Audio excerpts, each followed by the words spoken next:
Gemini rising. How you doing, Gemini? This is your reading for the Virgo full moon that was a total lunar eclipse. It happened yesterday, don't worry. What comes through in these readings is going to serve you over the next 6 months in the Virgo area of your chart, because that's what I work with. We're also going to be tapping into what's Mercury up to, who went retrograde nearly exactly 24 hours after the full moon. And obviously Mercury rules Virgo and you, Gemini, so this is going to be a big deal. So we're going to pull some cards on the Mercury retrograde as well. Hello and welcome. My name's Chloe. I work with card divination, astrology, and as you just heard, and as you can see, I channel multi-dimensional energies through my body, both in the form of physical and vocal light language. All of this brings in healing, attunement, and activation codes to the messages that are going to come through. Now, I read for the rising signs. So for those of you who do not have Gemini in the first house, look to the house it does fall in. Look to the themes of that house, and you want to apply those themes along with all the other meaning you've got going on in the sign of Gemini to the messages that come through. It will be as if that Gemini energy, wherever it falls in your natal chart, has now energetically moved to the first house. So the astrology for the rising sign will always still link in. You've just got to add on your own natal chart meaning on top of it. For example, I've got Gemini in the 11th house, so to apply the themes of the 11th. I've also got Chiron there and the asteroid Pallas Athena, so to apply all of that meaning to what comes through in this reading. As always, take what resonates, leave what doesn't. Now, before I get into your reading, Gemini, there is a collective reading on this eclipse. So if you want a deeper dive into the meaning behind this eclipse, and obviously Virgo squares your Gemini energy, my loves, so it is a big deal. And the nodes are squaring your sign as well. So I really break down the astrology. It was lots of channeled messages came through. I was getting loads in the lead up. I've got to the moon. I've got a Virgo sun, so it's understandable. And like the collective tarot that came through was very in alignment with the channeled messages and the astrology. There's a lot of really good stuff in that collective reading, and I go into a lot more detail. I'm going to be focusing on the houses in this reading, so not the details of the astrology itself, or the sort of the channeled messages. So pause this video, go watch the collective reading if you want a deeper understanding. Also, if you've not seen the Pisces North Node, Virgo South Node transit, that is covering the whole of this nodal shift that we're working through for the next year and a half. The energy that came through, the wisdom that came through in all of those was profound. I've been applying it, and my reality is dissolving in the best possible way. And Gemini, you are being affected by this transit more than other signs. You and Sagittarius. Now the South Node, where this moon was in Virgo, is manifesting and building in your sign, Gemini. And I talk about that in the nodal transit. It just means a little bit more of a withdrawal, a letting go, a condensing energy of that South Node. It's not the easiest of transits, right? Because we're very outward yang energy, right? And going, bustling around and doing all the things. Whereas that South Node energy is very yin in nature, and it, Cancer risings have just gone through it. The Cancer energy has just gone through it as well, where you're not necessarily, it's really a cultivating energy. Anyway, I talk more about that in the Pisces North Node, Virgo South Node transit, as I said, in its own playlist, easy to find. And all of that is very much linked into this moon that we just had. So we're going to be getting 3 cards for this moon. One is going to be, the first one is going to be what's being cleared out, good, bad, beautiful and ugly, whatever it may be, what's being cleared out with this eclipse. Second card is going to be what's going to be activated with it. That's going to unfold over the next 6 months, big eclipse energy. And the third card will be how to work with it, right? What to embody in order to bring in the most integrated and expansive intention in pile 2. So,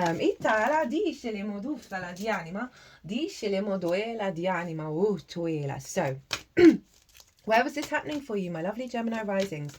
It was happening in your 4th house of your roots and your foundations.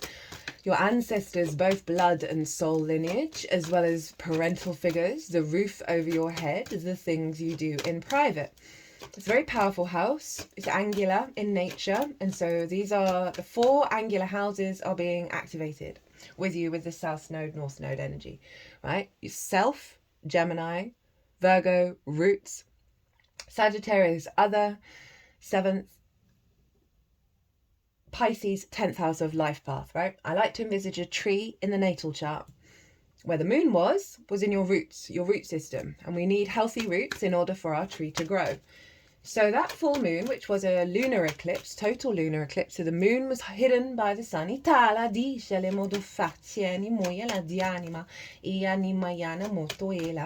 And so that what it was doing in your 4th house was letting go, right, because the full light of the sun was visible, right, of your life path, of letting go of things in your past. You know, it's the parental figures are there, the ancestors are there, your root system, what you think is your foundations, how you feel safe and secure. A lot of things that just weren't serving you to advance along your path where the sun was, were being let go of. But it would have been bringing to the surface, especially with all these retrogrades. They're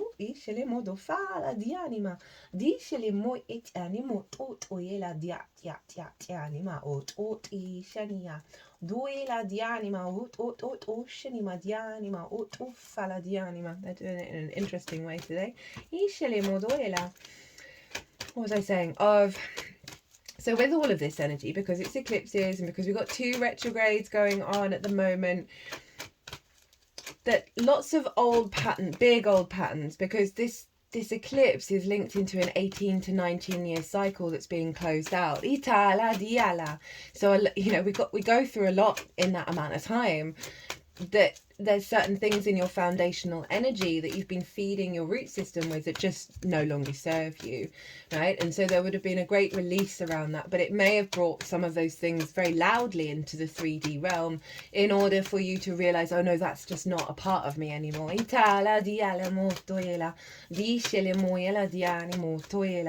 Dianima, dulcinima. And I feel like it's also been clearing blockages around your capacity to access the wisdom of the ancestors, right? Whatever blockage level that may be, to get out of the head and get into the body, to allow yourself, whoa, you've got a bonus card, to perceive,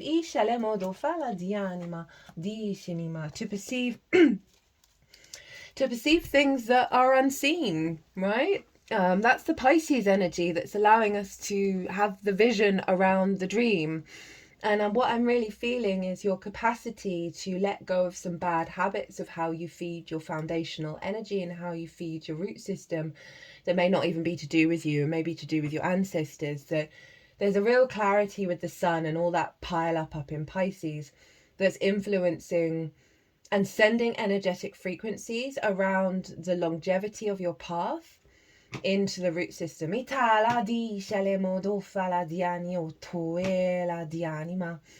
this was all squaring your Gemini energy, right? Of how you embody yourself through your actions and your deeds. And it can strip back this sense of what home, what safety, what security means to you in order to really condense it and give it a power up. A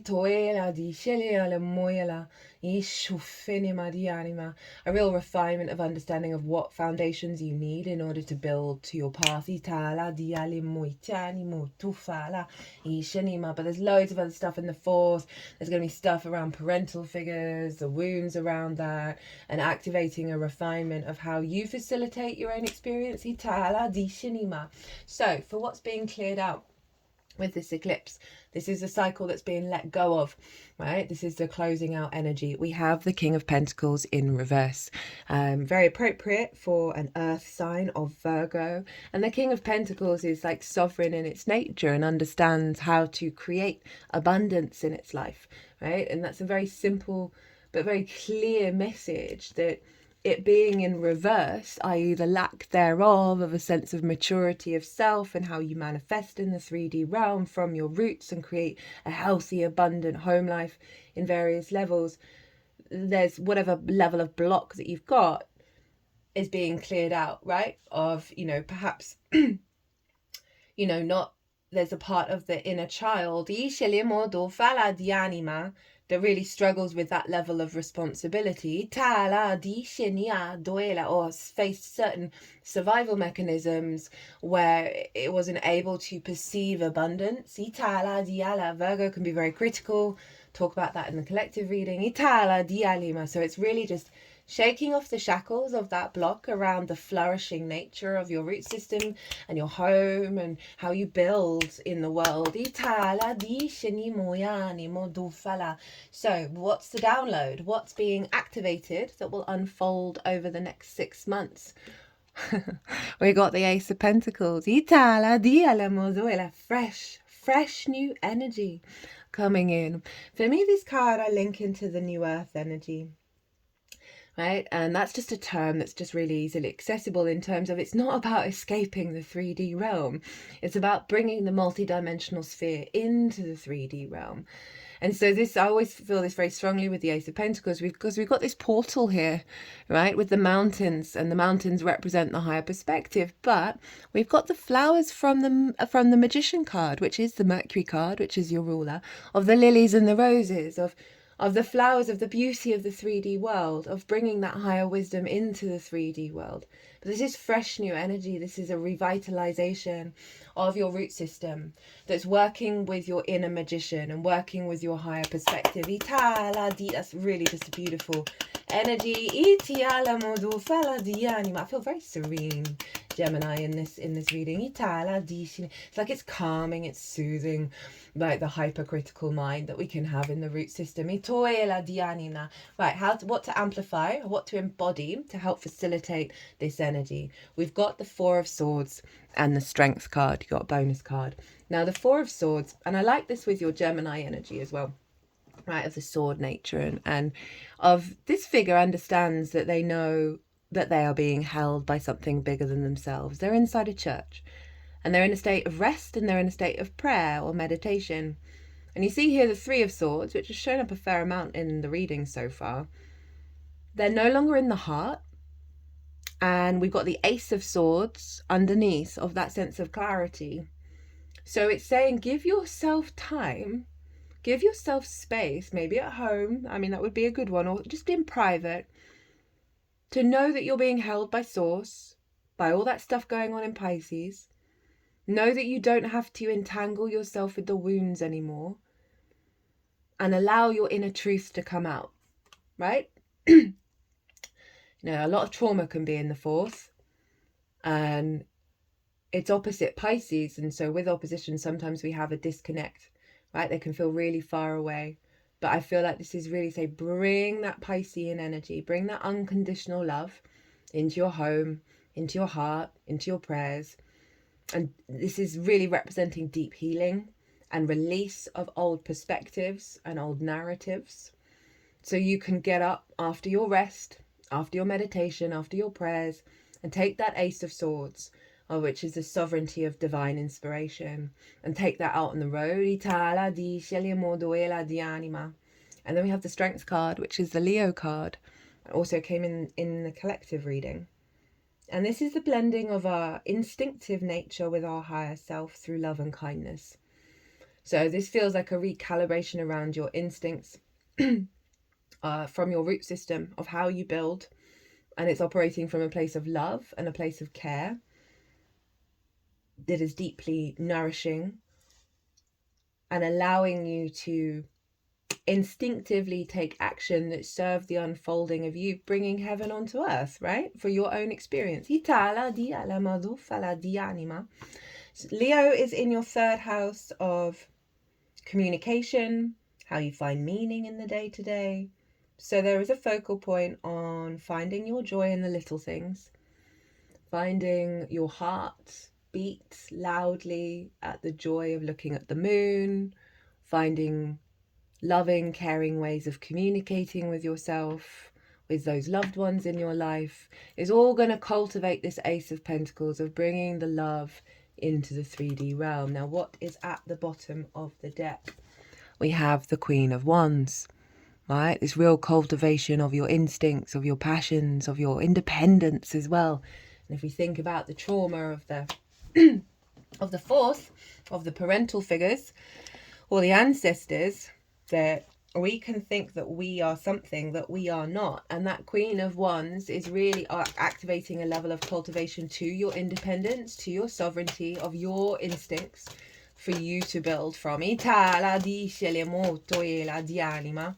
No tu fa la di anima. Right, now we are going to be pulling 2 cards from this deck for the Mercury retrograde in the sign of Aries, and then 2 cards from this deck for the Pisces side of it. Itala di alama. I have done a Venus retrograde transit series. Now, the reason why I'm bringing that up is because she too retrograded in the sign of Aries and will be heading to Pisces. Itala dice le modo fala di anima, dice le moto ela. And so the themes of what came through in that Venus retrograde are going to be very similar to what is showing up with this Mercury retrograde. Because the houses are the same, the signs are the same, pretty much the same degrees. They're going to be making very similar aspects to everything. So instead of the Venusian energy, it's the Mercurial energy, which is information flow, information exchange, right? How we perceive reality, how we communicate, how we digest things, what our perspectives are, what are the details, what's the planning, where's our flow state. What inspiration, what ideas do we have? What limiting beliefs, all that kind of stuff. And Venus was conjunct Mercury at the time it went retrograde. So that Venus energy is infused into Mercury as well. So I'm not doing a full Mercury retrograde series. I'm just bringing it here in these readings. I'm not going into too much detail. But if you want to get a broader understanding of this transit, go check out the Venus retrograde as well. So you have Aries in your 11th house of hopes and dreams, friends, groups and alliances, and reaping the benefits from your 10th house.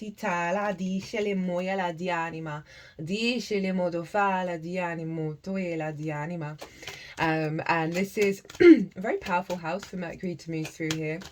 This is a recalibration around how you perceive reality in regards to your capacity to facilitate your hopes and your dreams. You're going to be brainstorming with groups to facilitate the next stage of your career. Retrogrades are great for brainstorming. They're great for creative or any kind of project where you do need to go back and forth over something to bring depth and nuance to it. A reconfiguring of how you communicate with groups, what you're drawn to. And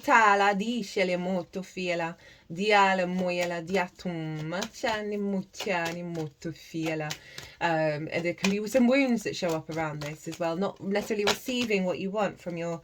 Too many cards keep wanting to come out. We just want one more card. Of what you're able to receive from your 10th house, which is life path and career. Just the one, please. So there may be sort of the miscommunication, or you're not feeling right. It's so funny. I think this happened to you in the last reading that I did for you, that kept wanting to give me 2 cards, with you being the twins, but we're just doing one.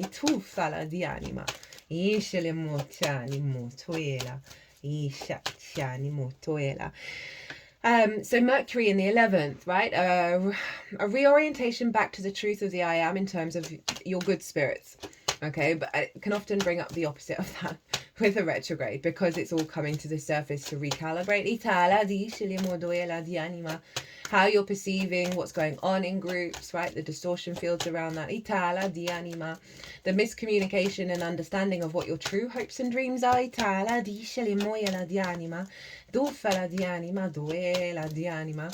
As well as, I often find that sort of the 11th house can struggle to receive. And that's often why some blocks show up around connecting to groups, being able to manifest your hopes and dreams and draw in the benefits from your 10th house. And so Mercury is about perception. It is about what information we're collecting. And so often we're collecting information from a distorted reality. And the, the true reality underneath it is like just desperate to come through and go, hey! And so Mercury's really sorting that out.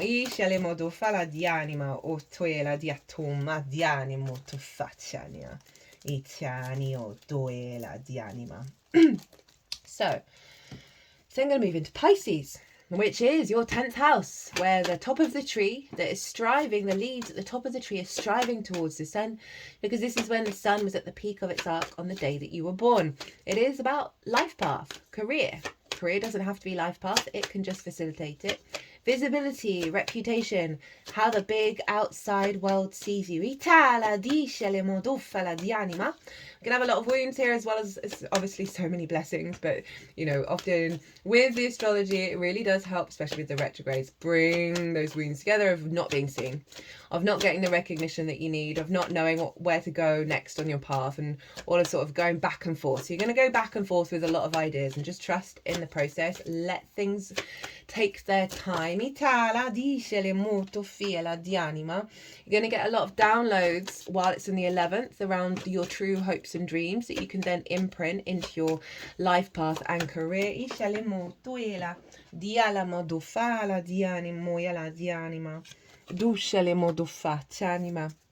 And you're going to get a lot of support. Again, this could be you being in a group, figuring out the next stage of the, say you work with a lot of other people, the next stage of where the company's going to go and that kind of stuff, as well as your own desires and wishes, and how you're connecting to information in regards to whether you're seen or whether you're recognized. I find with every house, rather than externalizing, bring your own value, bring your own vision back in within yourself, and that tends to shift things.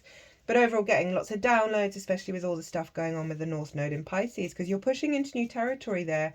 So this is a great time to brainstorm, to be fluid, to be open to shifts and changes, and allow new possibilities to come in. Right, let's get into the tarot. So this is the intention of what's going on with Mercury in Aries. So you can apply that to anything in the themes of the 11th house that are going on that's specific to you. We have the Pisces card. We've got the Moon card. How very apropos. So the intention is to get that 11th house in alignment with your life path. And it's the moon, right? So let's focus on the imagery of this card. There's a real sense of evolutionary growth here. We've got the wolf and the dog, right? We've got the instincts and then that which has been tamed. And there's this evolutionary growth through the two pillars that are represented with the high priestess as well. Of that deep inner intuition, of trusting in the unknown, of trusting in the unfolding, right? And allowing things to take their time to unfold, and trusting in that process rather than going, I've got to go do this, I've got to do that, I've got to do that, I've got to do that.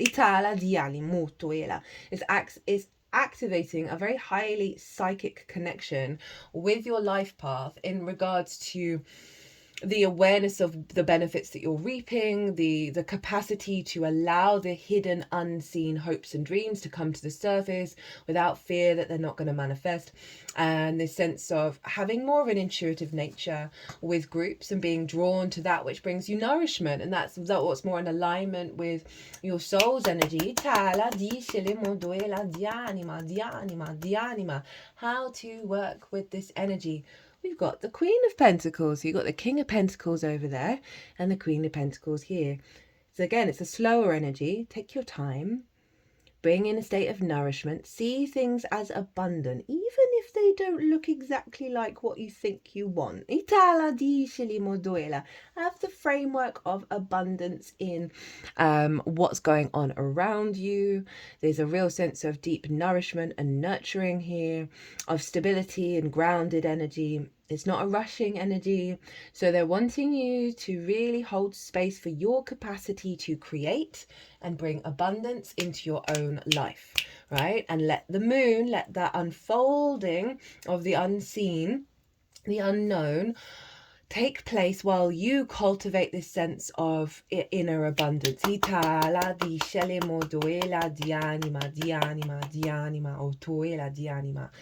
the bottom of the deck, we've got the High Priestess. So another very yin, and the Ten of Pentacles underneath that. I mean, that is big boss legacy energy.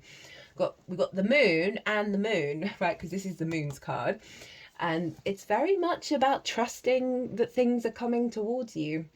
right? Aries can be very impulsive. But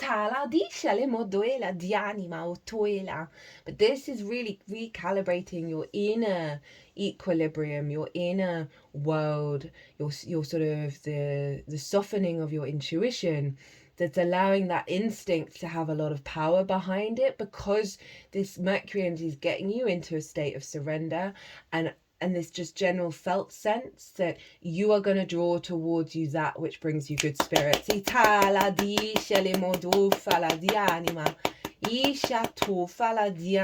Right. What's the intention in the sign of Pisces? We have the Ace of Wands. So fascinating. We've got the Pisces card for Aries and then a very Aries energy, the Ace of Wands, showing up in the Pisces energy, right, of your life path and your career. I like this. I like this a lot. I lean into the imagery more for this deck. This is you going on your path, man, right? This is you clear, sovereign in your nature, and whatever's going on around you in the world just isn't touching you. You know, that sense of scarcity, the fear mindset. Oh, should I have gone this way? Should I have gone this way? The sort of the whispers of fear in the back of your mind. That you got what you need. You're going off with your sack. You're walking your path. If you think of just about the Ace of Wands in general, you know, you've got two aces showing up of this real renewal of your energy, of your instincts, right? And so it's so funny that you've got very yin showing up in the yang side of it, the Aries side of it, and then yang so far showing up in this side of it, of the balance between the two. And I talk about this loads in the Venus retrograde. Like the I am, the sovereignty of the I am comes from that undulating yin energy. So you got a flip reversal here, which I'm here for. Right, how to channel this energy. We got the Five of Wands. Okay, you're doing battle. Right, in order to get to this, you're doing battle with the wolves that surround you. Right, the fears, the worries, this is very much scarcity frequency.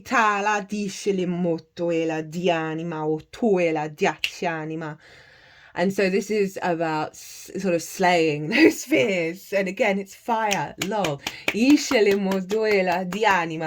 awareness that they aren't real, even if they feel very real, which is what we struggle with in this reality. I felt called to look at the bottom of the deck for clarification on this Five of Wands, and we've got the Star card, which is in your ninth house of perspective. Very galactic, zoomed out energy. Right, really zoomed out, higher perspective, and this is, you've got all the support from all the galaxies pouring onto your back as you walk along your path, right? So this is your higher perspective that needs to come in to acknowledge the fear is the mind killer, right? Right, that to get to here, you've got to do some work, Gemini. I'm sorry to say, and this is helping you tap in via the star of your star frequency, your star qualities, having trust and faith in that, and zooming out of those smaller little things that just aren't that just a meaning that if you're walking your path, you're going to just get swamped by what's going on around you, or like all these sort of little figures. You're going to get trapped in that energy. I mean, this is something I'm going to take on board, vanquished and stuff.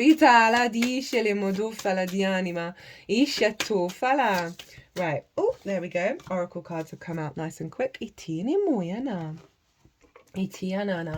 this is so interesting and so powerful with the flip reversal. So we have, let me just get the page. This is from the Earth Magic Oracle, very Virgoan in nature. We've got lake and stillness. The subdued pastels of the early morning light quietly announce that the night is over and the sun is rising. The lake itself hasn't awakened from its rest and remains still and undisturbed. It welcomes the coming day, ready to respond with grace and fluidity to whatever currents and movements appear in its belly or upon its skin.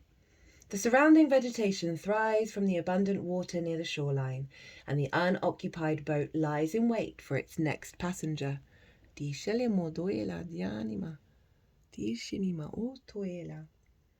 All is at rest in this scene. It is in the deep internal stillness that we find our being and come to know that which we are intimately united with, all of creation.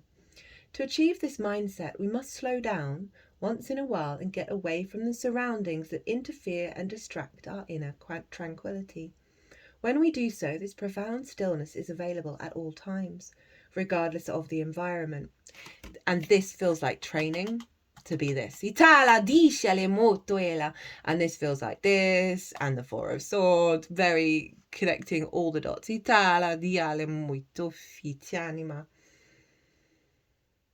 We can experience this sensation with steady, conscious breathing, or we can simply pause for a few moments and be still.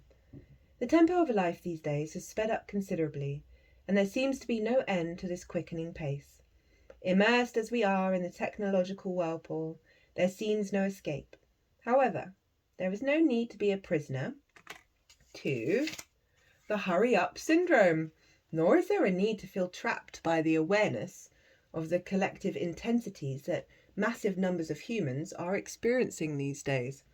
No matter if the noise is from your environment or your seemingly non-stop thinking, it is critical for you to seek stillness.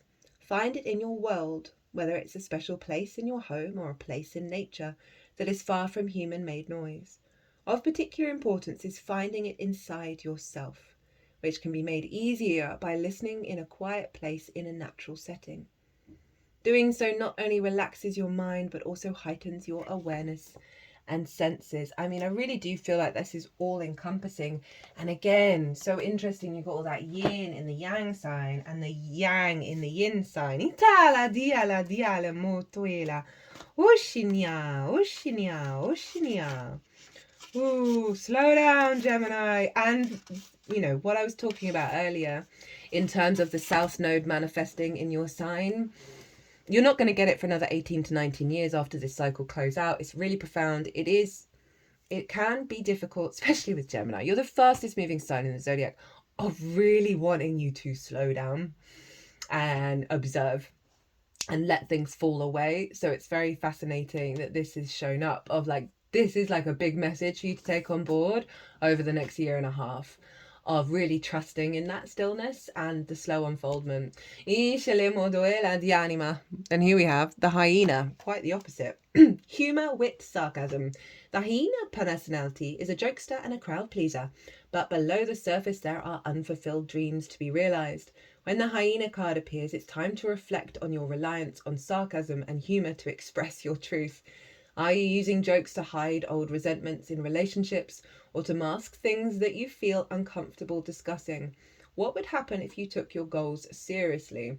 Well, that's very in alignment with that 10th house energy. When in balance, charming, witty, fun to be around. When out of balance, scrappy, petty, suspicious.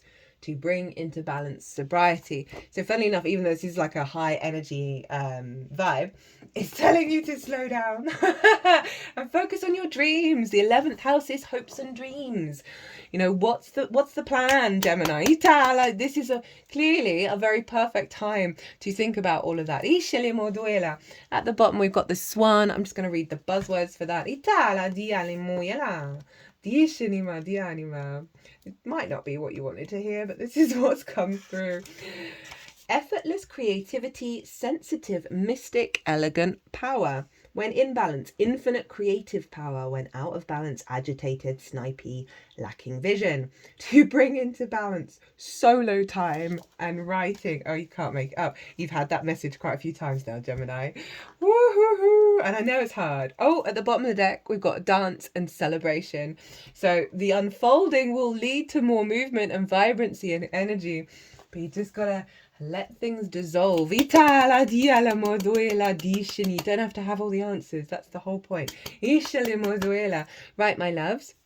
If you want to deep dive further, either on this eclipse, which is very significant for you, as well as the retrograde, because it's going into your 10th house, my website is everywhere. Or if you want to book, pay by PayPal, email me directly and we'll sort something out.